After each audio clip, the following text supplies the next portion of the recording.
তারেক রহমান আমাদের রাজনৈতিক বিএনপি ভারপ্রাপ্ত চেয়ারম্যান, যেহেতু বিগত দিনে এই বাংলাদেশের 20 কোটি মানুষ ফ্যাসিস্ট খুনি হাসিনার কাছে জিম্মি ছিল, মানুষের মৌলিক অধিকার ছিল না, মানব অধিকার ছিল না, মানুষের ভোটের অধিকার ছিল না।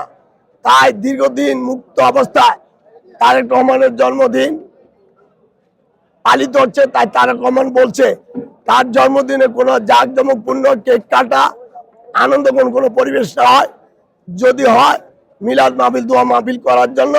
উনি এমন কিছু করতে চায় না যে তার জনতা হিসাবে তার জন্মদিনটা জাঁকজমকপূর্ণ ভাবে করা হলো, কেক কাটা হলে মানুষ কষ্ট পায়, মানুষ অনারে না খেয়ে থাকে।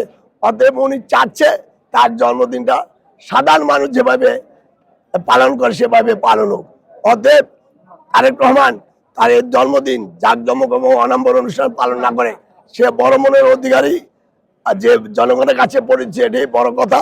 উনি জনগণের নেতা, বাংলাদেশের 20 কোটি মানুষের নেতা, আপামর জনসাধারণ নেতা এবং এদেশের স্বাধীনতাকামী, গণতন্ত্রকামী এবং ফ্যাসিস্ট মুক্ত যারা আন্দোলন সংগ্রাম করছে তাদের নেতা। ওদের তারেক রহমান আজকে 61 জন্মবার্ষিকী নারায়ণগঞ্জ মহানগর বিভাগ সংগঠনের পক্ষ থেকে তাকে শুভেচ্ছা অভিনন্দন এবং আল্লাহর কাছে প্রার্থনা করি আল্লাহ যেন তার দীর্ঘায়ু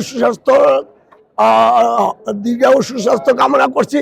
পাশাপাশি দেশি বিদেশি ষড়যন্ত্র, সকল ষড়যন্ত্র মোকাবেলা করে যেন উনি আগামী দিনে বাংলাদেশ জাতীয়তাবাদী দলের এবং জনগণের ভোটের রায়ের মাধ্যমে বাংলাদেশ জাতীয়তাবাদী দল সরকার গঠন করে আগামী দিনে যেন সাফল্যের সাথে এগিয়ে যেতে পারে।